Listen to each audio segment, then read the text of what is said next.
Shalom, haleluya. Tema firman Tuhan selaras dengan besarnya kepercayaan.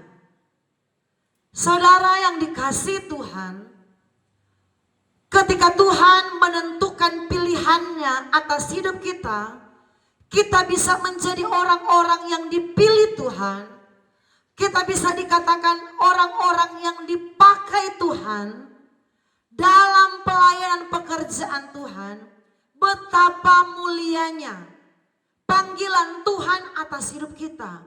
Panggilan Tuhan, pilihan Tuhan atas kehidupan kita yang mendapatkan kepercayaan Tuhan yang mulia.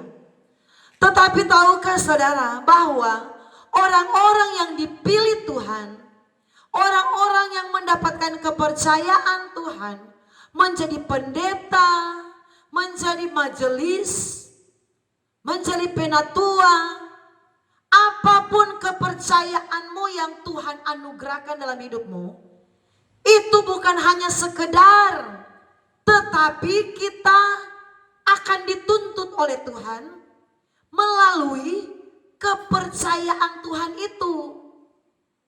Walaupun saudaraku, ada orang-orang yang sampai berkata seperti ini, enak sekali ya menjadi dia.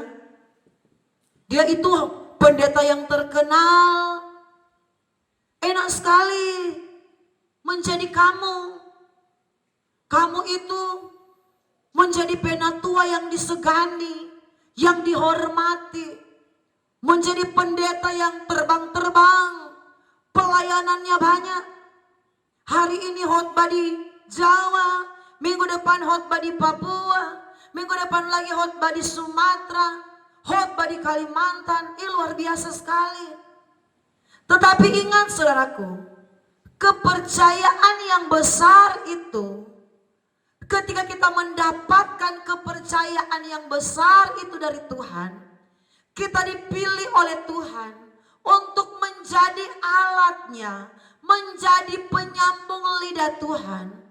Itu bukan hanya sekedar menjadi pendeta atau sekedar menjadi alat Tuhan, tetapi ada satu tuntutan Tuhan yang besar juga atas kehidupan orang-orang yang dipilih Tuhan, yang dipakai Tuhan menjadi alatnya.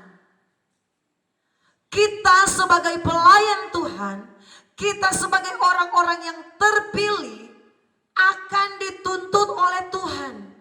Hidup orang-orang yang terpilih bukanlah hidup yang main-main, tetapi benar-benar hidup orang-orang yang terpilih, yang dipilih Tuhan menjadi alatnya, harus sesuai dengan apa yang dicatat oleh Alkitab. Saudaraku, sebab itu tema firman Tuhan selaras dengan besarnya kepercayaan Tuhan. Mari kita akan melihat saudaraku di dalam kitab Lukas pasal yang ke-12 ayat 48. Lukas 12 ayat 48. Saya akan baca untuk kita semua. Lukas 12 ayat 48. Tetapi barang siapa tidak tahu akan kehendak tuannya dan melakukan apa yang harus mendatangkan pukulan, ia akan menerima sedikit pukulan. Setiap orang, ini yang saya maksudkan saudaraku, bagian yang B. Setiap orang yang kepadanya banyak diberi, daripadanya akan banyak dituntut. Dan kepada siapa yang banyak dipercayakan, saudara lihat baik-baik ayat ini. Kepada siapa yang banyak dipercayakan, daripadanya akan lebih banyak lagi dituntut. Jadi saudaraku, ketika seseorang itu dipercayakan Tuhan, dia jadi penatua, jadi majelis, jadi pendeta besar, pendeta terkenal, Tuhan akan menuntut dari jabatannya itu, saudaraku. Apa yang akan Tuhan tuntut? Dari orang-orang yang terpilih. Karena saudaraku, Tidak semua orang Kristen, amin. Tidak semua orang percaya itu dipilih Tuhan untuk menjadi hambanya. Tidak semua orang yang percaya Yesus itu ditetapkan Tuhan menjadi hamba Tuhan. Itu ditetapkan Tuhan menjadi pelayannya. Tetapi hanyalah orang-orang khusus yang sesuai dengan maksud Tuhan dalam pribadinya, yang sesuai dengan keinginan Tuhan.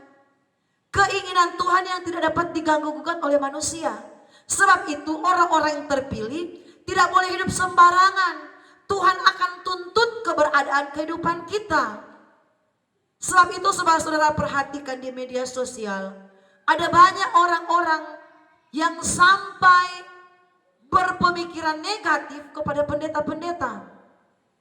Khususnya kepada pendeta-pendeta yang sudah kaya. Pendeta-pendeta yang boleh dikatakan pendeta-pendeta terkenal.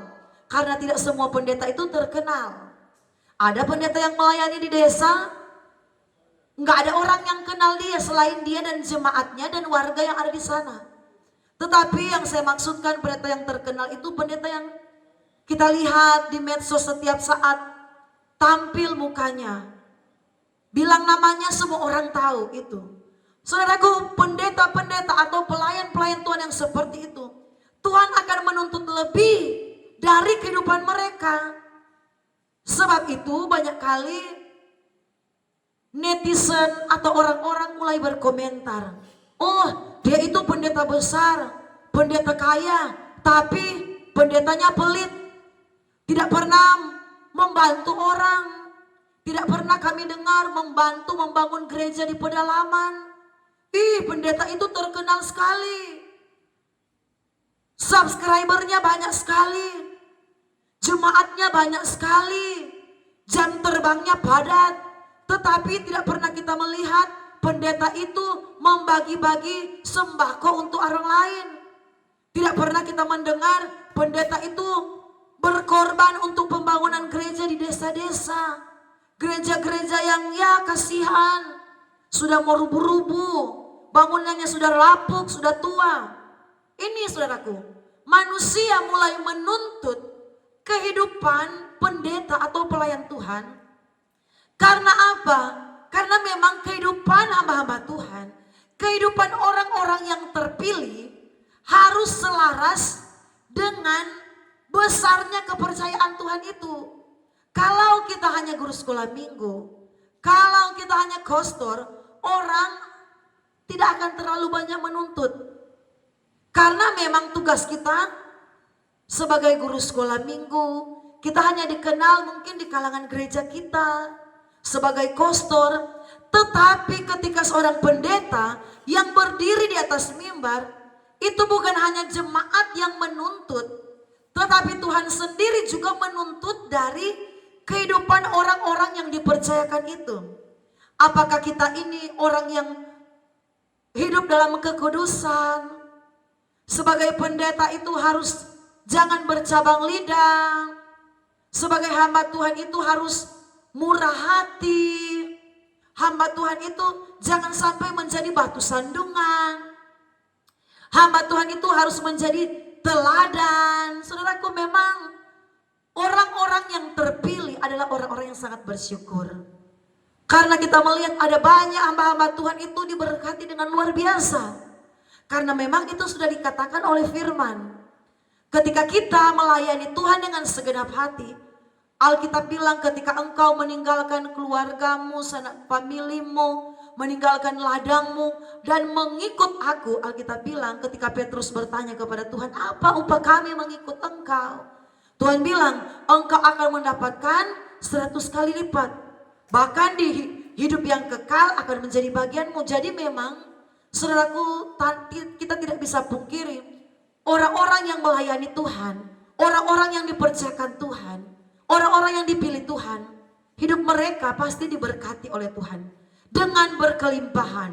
Walaupun mungkin hari ini masih ada begitu banyak hamba Tuhan yang belum mengalami kelimpahan, tetapi janji Allah itu ya dan amin.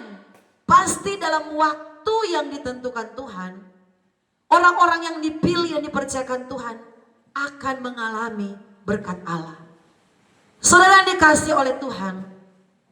Namun ketika orang-orang dipercayakan Tuhan menjadi orang-orang pilihannya, kita ini harus hidup selaras dengan kepercayaan Tuhan itu. Kami pun sebagai hamba Tuhan, sebagai gembala, kami harus sadar bahwa kami ini pendeta. Kami ini harus hidup sesuai dengan standarnya Tuhan. Kami harus menjaga kekudusan. Kami harus hidup sesuai keinginan Tuhan. Tidak boleh macam-macam. Harus benar-benar taat sebagai hamba yang setia. Saudaraku, orang Kristen, kehidupan orang-orang yang terpilih, yang dipercayakan Tuhan menjadi hambanya, itu tidaklah mudah. Tidaklah mudah saudaraku menjadi seorang pendeta. Bukan hanya sekedar, oh dia fasilida jadi. Dia itu orang yang hebat kalau dia berkhotbah. Ngomongnya luar biasa. Kalimat demi kalimat itu tertata dengan baik, dengan rapi. Fasih sekali. Oh saudaraku, menjadi pendeta atau menjadi hamba Tuhan atau menjadi majelis, bukan hanya dinilai dari cara dia berkhotbah, dia fasih, dia luar biasa. Tetapi Tuhan menilai dalam seluruh kehidupan kita. Firman berkata tadi, ayat pokok yang kita baca tadi saudaraku, barang siapa dan kepada siapa yang banyak dipercayakan, daripadanya akan lebih banyak lagi dituntut. Ketika kita mendapatkan kepercayaan Tuhan, hidup kita ini akan dituntut Tuhan. Harus tahu mengasihi. Sebagai pendeta-pendeta harus tahu mengasihi, melayani tanpa pamrih, melayani dengan tulus. Itu yang Tuhan tuntut dari kehidupan kita. Karena apa? Tuhan sudah memberikan satu penghormatan kepada orang-orang yang terpilih. Karena tidak semua itu masuk yang namanya terpilih. Jadi ada penghormatan Tuhan yang besar, ada kemuliaan Tuhan yang besar bagi orang-orang yang terpilih. Karena tidak semua orang Kristen bisa dikategorikan terpilih. Tetapi oleh karena engkau terpilih oleh Tuhan, engkau harus hidup sesuai dengan firman Tuhan. Kita akan melihat saudaraku di dalam kitab 1 Timotius. 1 Timotius pasal yang ketiga. 1 Timotius pasal yang ketiga. Ayat yang ke-8. Ini bagaimana orang-orang yang terpilih, orang-orang yang dipercayakan Tuhan itu harus hidup sesuai dengan norma-normanya Tuhan, aturan-aturannya Tuhan. Saya akan baca 1 Timotius 3 ayat yang ke-8 mulai. Lembaga Alkitab Indonesia memberikan judul syarat bagi diaken. Demikianlah juga diaken-diaken haruslah orang terhormat. Ini diaken saudaraku, dia adalah pelayan gerejawi, pelayan di dalam gereja.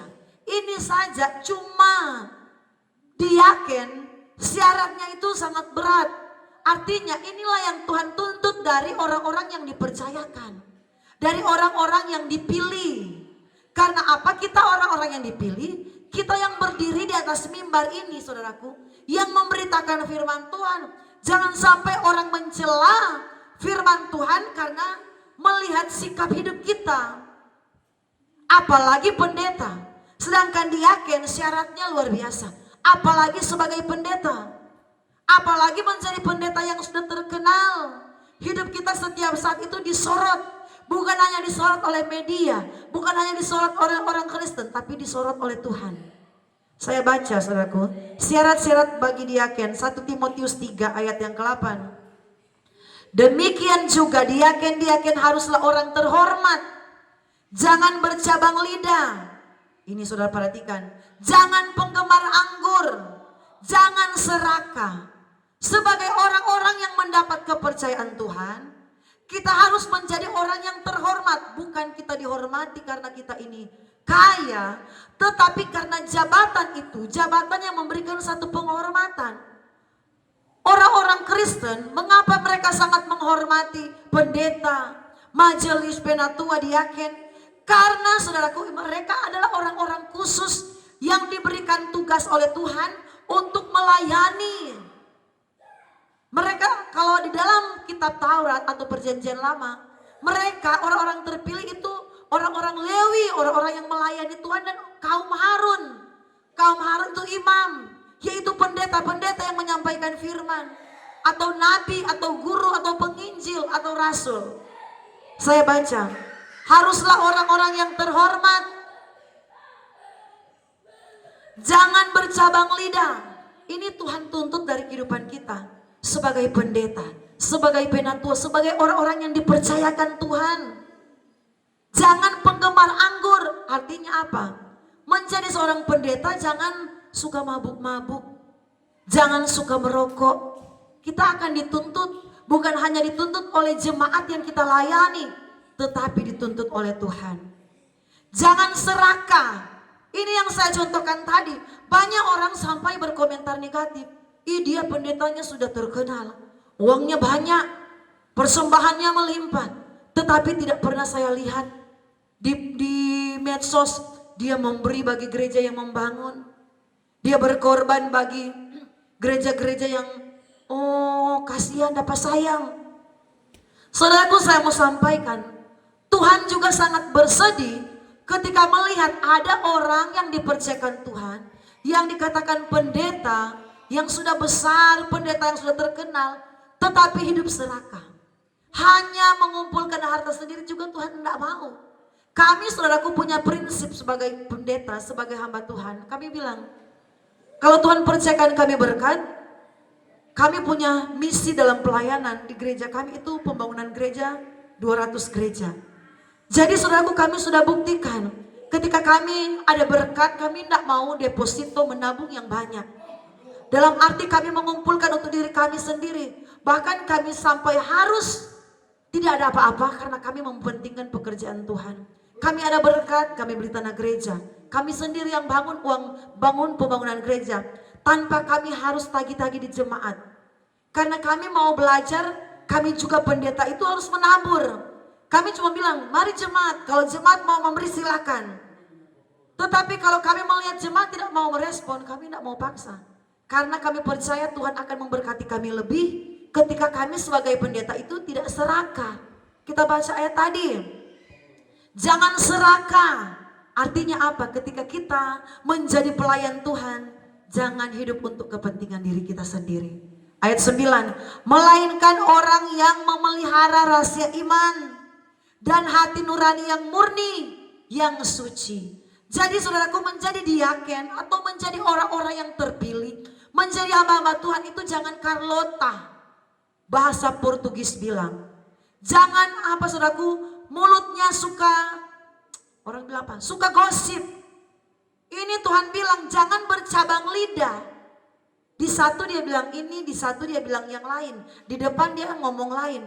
Tuhan mau kita orang-orang yang dipakai Tuhan harus benar-benar menjadi saluran berkat. Sebab itu kita dituntut Tuhan harus selaras dengan besar kepercayaan Tuhan dalam hidup kita. Jangan bercabang lidah, jangan suka gosip. Hamba-hamba Tuhan, penatua, majelis, jangan suka gosip. Di jemaat yang satu kita ngomong A, jemaat yang satu ngomong B, akhirnya bikin bakalai. Jemaat yang A dan yang B bakalai gara-gara pendeta. Hati-hati saudaraku, kita dituntut Tuhan. Jemaat yang A dan jemaat yang B baku selisih paham karena penatua, karena majelis. Alkitab berkata jangan sampai bercabang lidah. Ini saudaraku harus selaras, artinya harus sesuai lah. Kita ini majelis, kita ini penatua, kita ini saudaraku penginjil, kita ini rasul, kita ini saudaraku gembala. Jangan saudaraku menjadi batu sandungan, tetapi kita menjadi terang Kristus yang besar. Ayat yang selanjutnya, ayat yang ke-11, ayat yang ke-10. Mereka juga harus diuji dahulu, baru ditetapkan dalam pelayanan itu. Setelah nyata mereka tak bercacat. Jadi saudaraku, kita ini orang-orang yang terpilih, jangan hidup dengan sembarangan. Kalau kita harus melewati ujian, harus dilihat dulu kita setia atau tidak. Dilihat dulu kita ini hidup kudus atau tidak. Jangan punya istri dua, mau ngotot jadi penatua. Jangan saudaraku punya suami dua, dua-duanya masih hidup, yang satu karena bercerai, kita mau ngotot dipilih jemaat, mau jadi diaken, mau jadi majelis, kita harus belajar untuk sadar diri. Kalau memang kita belum layak untuk menjadi orang-orang yang dipanggil dalam pelayanan yang kudus, mari kita belajar setia menjadi jemaat. Mari kita menjadi jemaat yang selalu mendukung pelayanan. Saudaraku, saya pernah lihat ada seorang, mau dibilang pendeta, bisa juga. Mau dibilang tidak juga. Iya. Tetapi saudaraku, dalam kehidupannya, dia ngotot sekali saudaraku untuk memegang satu pelayanan. Padahal saudaraku dalam kehidupannya, dia tidak hidup dalam kekudusan berumah tangga. Masih ada istri yang sah, yang masih hidup. Sudah ada istri yang baru. Tetapi karena gayanya yang meyakinkan, berdasi, pakai jas, padahal hidup kekudusan itu belum sesuai dengan standar firman, ngotot untuk berdiri di mimbar menjadi pemberita firman. Saudaraku, kalau memang Tuhan tidak pilih, jangan kita paksakan diri. Kalau memang Tuhan sudah berikan kita hanya sebagai penopang dalam satu pelayanan, setialah dalam tugas itu. Jangan paksa diri untuk menjadi seorang pemimpin, seorang pendeta atau gembala. Karena apa saudaraku? Dari cara hidup kita sendiri, karena Alkitab yang catat. Ayat yang selanjutnya saudaraku kita baca. Ayat 11, demikianlah istri-istri, hendaklah orang terhormat, jangan pemfitnah, hendaklah dapat menahan diri, dapat dipercayai dalam segala hal. Ayat yang ke-12, diaken haruslah suami dari satu istri, saudara lihat di sini, dan mengurus anak-anaknya dan keluarganya dengan baik. Diaken saja Tuhan bilang harus satu istri. Jadi saudaraku, kalau ada dua istri dan istri-istri itu masih hidup, berarti statusnya bersinah. Berarti statusnya belum sesuai standar firman Tuhan. Kita setia saja dengan, kalau kita masih dipercayakan Tuhan sebagai jemaat biasa, lakukan tugas itu. Karena ada banyak orang tidak dipilih Tuhan, tetapi memaksakan diri oleh karena ada orang juga yang berkata begini, enak sekali jadi pendeta ya, setiap kali dihormati, di mana-mana orang kasih salam, shalom Bapak Pendeta, shalom Ibu Pendeta. Wih, luar biasa ternyata jadi pendeta. Jadi oleh karena cara berpikir seperti itu, dia terobsesi untuk menjadi pendeta walaupun kehidupannya tidak cocok dengan standar Alkitab. Ada dua istri, bahkan saudaraku saya lihat di Jayapura tanpa saya harus menyebutkan namanya. Ada yang sampai 4 istri. Istri 1, 2, 3 masih hidup. Alias saudaraku hanya kawin berpisah. Ada yang sudah dinikah gereja, dia cerai lagi, saudaraku nikah di gereja lagi yang. Jadi saudaraku status yang tidak jelas, tetapi ketika tampil saudaraku, tampil dengan dasi. Tampil dengan baju putih. Jadi saudaraku, orang terobsesi menjadi hamba Tuhan, menjadi pendeta oleh karena saudaraku yang saya katakan tadi, enak ya jadi pendeta itu enak. Orang salam, hormat, dikasih hormat, dikasih amplop, persembahan. Karena orang tidak memahami bagaimana sebenarnya menjadi pendeta, menjadi diaken, menjadi penatua majelis. Itu bukan karena kita yang paksa diri saudaraku. Itu bukan karena kita yang mau-mau. Tetapi benar-benar itu adalah pilihan Tuhan. Kalau saya berdiri hari ini di hadapan saudara, kami melayani di Jayapura 19 tahun, itu bukan karena kami, keinginan pribadi kami. Tetapi Allah yang panggil, Allah yang utus untuk menjadi hambanya, dan kami tidak mudah melewati pelayanan yang dimulai dari merintis dari nol, dari tidak ada jemaat, merintis dari tidak ada gereja, tidak ada tanah gereja, tidak ada jemaat, itu tidak mudah. Kalau tidak dipilih Tuhan, kalau tidak dipanggil Tuhan, pasti sudah lama kami tinggalkan pelayanan. Karena apa? Kami memulai satu pelayanan hanya dengan doa dan iman dan air mata kepada Tuhan. Tidak ada jemaat, kami mau hidup persembahan dari mana? Tahun 2006. Gereja tidak ada tanah untuk dibangunkan gereja dan pastori. Memang merayap saudaraku. Merayap. Memang susah untuk melayani Tuhan, itu tidak gampang. Apalagi kita perhatikan banyak pendeta-pendeta melayani Tuhan di desa-desa, Bahkan ada yang di suku-suku terasing, di pedalaman, tidak gampang. Bersyukur banyak pendeta sekarang melayani di kota, terkenal saudaraku. Tetapi ada juga banyak pendeta-pendeta yang melayani Tuhan di pedesaan dengan hidup apa adanya. Jadi saudaraku, melayani Tuhan itu adalah murni panggilan dari Tuhan. Tidak bisa kita paksa diri. Ayat firman Tuhan yang selanjutnya, ayat 12. Diaken haruslah suami dari satu istri dan mengurus anak-anaknya dan keluarganya dengan baik. Karena mereka yang melayani dengan baik ini saudaraku, beroleh kedudukan yang baik. Sehingga dalam iman kepada Kristus mereka dapat bersaksi dengan leluasa. Jadi firman bilang, mereka yang melayani dengan baik dapat kedudukan yang baik. Jadi kalau kita yang dipercayakan Tuhan melayani, menjadi berkat, menjadi terang, jangan sampai orang bilang, itu penatua yang membawa firman.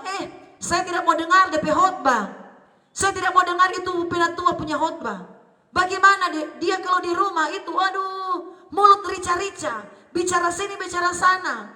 Baru itu pendeta itu tiap malam minggu dia jago minum minuman keras sampai mabuk.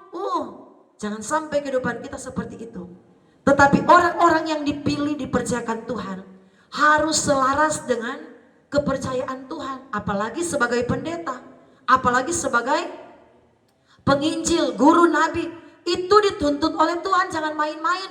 Kita punya tanggung jawab yang berat di hadapan Tuhan, menyampaikan firman Tuhan yang murni, menyampaikan firman yang sesuai dengan kehendak Tuhan, bukan hanya yang manis-manis supaya jemaat beri persembahan lancar, jemaat beli amplop lancar, karena khotbah yang disampaikan itu khotbah yang lembut-lembut, tidak menyinggung dosa. Tetapi menjadi orang-orang yang terpilih dalam panggilan Tuhan. Kalau Tuhan suruh khotbah yang keras, khotbahkan, jangan tahan-tahan. Kalau kita tahan-tahan, berarti kita ini bukan pengkhotbah yang murni, bukan pelayan Tuhan yang benar-benar dipanggil Tuhan. Berarti karena ada sesuatu, ada maunya. Saudaraku, kami dalam pelayanan, kami belajar untuk menyampaikan yang tegas kepada jemaat. Kalau memang Tuhan suruh sampaikan, kami sampaikan. Kalau memang Tuhan bilang khotbah yang lembut, ya yang lembut.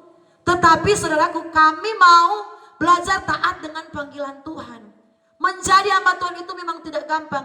Akan ada begitu banyak ujian-ujian yang kita harus alami.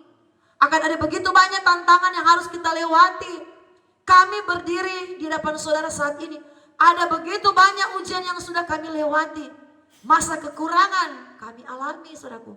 Tidak ada beras, kami sudah alami. Tidak ada uang untuk naik angkot, kami sudah alami. Karena memang menjadi hamba Tuhan itu tidak langsung jadi hamba Tuhan.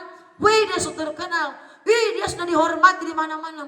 Harus melewati yang namanya pembentukan Tuhan. Tidak gampang. Orang yang sungguh-sungguh melayani Tuhan, suka duka dia harus lewati bersama dengan Tuhan. Tetapi dia tidak mundur dari panggilan Tuhan. Ayat-ayat yang terakhir saudaraku, di dalam kitab Efesus 4 ayat yang ke-11. Efesus 4 ayat yang ke-11 saya akan baca untuk kita semua. Efesus 4 ayat yang ke-11.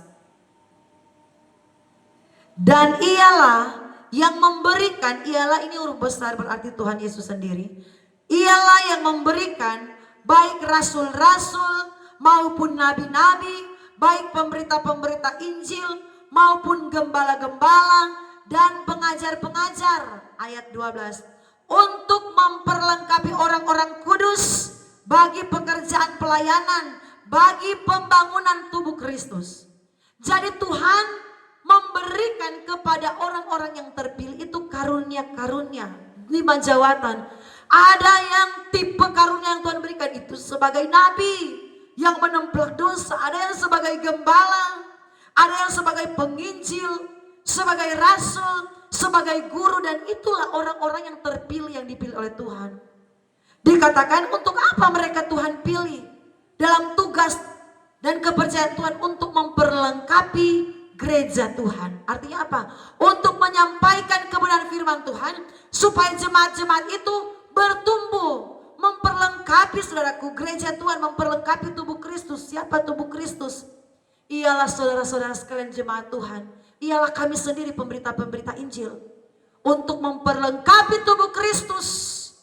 Jadi firman yang disampaikan itu harus menjadi rema dalam setiap jemaat yang mendengarkannya, saudaraku. Saudara yang diberkati oleh Tuhan, kalau kita mau dipilih oleh Tuhan, mau dipercayakan satu anugerah, menjadi hambanya, menjadi majelis, diaken, melayani di tempat kudusnya Tuhan. Tentunya yang pertama kita belajar hidup kudus, amin. Tidak mungkin melayani di tempat kudus Tuhan kalau kita masih hidup duniawi. Yang pertama kita belajar hidup kudus. Hidup sesuai firman, belajar lakukan firman Tuhan. Ada hati yang mengasihi, hati yang mengasihi Tuhan tentunya. Hati yang mengasihi sesama harus ada dalam kehidupan kita. Saya bersyukur saya bisa dipilih Tuhan menjadi hambanya. Itu bukan karena saya hebat, saudaraku. Oh, saya dipilih Tuhan menjadi ibu gembala. Oh, karena saya fasih, bukan, saudaraku. Kalau saya bisa dipercayakan Tuhan menjadi hambanya, itu karena anugerah Tuhan. Bukan karena saya lebih pintar daripada saudara. Bukan karena saya lebih fasih daripada saudara. Bukan karena saya ini lebih cakap dari saudara. Tetapi itu hanya anugerah Tuhan. Banyak pendeta-pendeta, banyak orang-orang yang lebih fasih dari saya. Banyak orang-orang yang lebih pintar dari saya. Banyak orang-orang yang lebih luar biasa dari saya. Tetapi kalau saya bisa berkhotbah, menyampaikan kebenaran firman Tuhan, itu hanyalah anugerah Tuhan. Tidak ada yang dapat saya sombongkan dalam hidup ini. Itu hanya karena Tuhan memilih saya. Terima kasih Tuhan. Bukan karena saya jago, bukan karena saya hebat, saudaraku. Tetapi kalau saya bisa melayani, menjadi orang-orang kepercayaan Tuhan, itu semua karena anugerah Tuhan. Bila engkau dapat, itu anugerahnya. Bila kau dipakai, semua daripadanya. Semua hanya daripada Tuhan. Kalau kita hamba-hamba Tuhan bisa melayani, bukan karena kamu lebih hebat dari yang sana, bukan karena saya lebih pintar dari yang situ, tetapi cuma karena anugerah Tuhan kita mendapatkan kesempatan untuk melayani Tuhan. Apapun pelayanan kita, pemain musik kah, apapun pelayanan kita, mari lakukan dengan sukacita. Lakukan dengan sungguh-sungguh, karena Tuhan menuntut kita harus hidup sesuai dengan firman ketika kita menjadi orang-orang pilihan. Berbahagialah kita yang menjadi orang-orang pilihan Tuhan. Jadi berkat, jangan jadi batu sandungan. Jadi jawaban untuk orang-orang yang membutuhkan. Engkau ada berkat, engkau pendeta terkenal, jangan hidup serakah untuk dirimu sendiri. Belajar melihat orang-orang yang ada di sekelilingmu yang kekurangan. Engkau sebagai penatua, engkau diberkati. Jangan hanya hidup untuk dirimu sendiri. Lihat, kamu itu menjadi terang, menjadi berkat bagi orang-orang yang ada di sekelilingmu. Mari kita berdoa. Pakailah kami Tuhan menjadi alat-alat-Mu. Pakailah kami di ladang-Mu Tuhan. Apapun pelayanan pekerjaan yang Tuhan percayakan kepada kami, biarlah kami belajar melakukan itu dengan sukacita. Kami mau belajar melakukan itu dengan setia, dengan penuh tanggung jawab di hadapan Tuhan. Karena Engkau menyediakan mahkota yang indah bagi orang-orang yang melayani dengan sungguh-sungguh, bagi orang-orang yang melayani dengan sukacita. Dalam nama Yesus, haleluya, amin.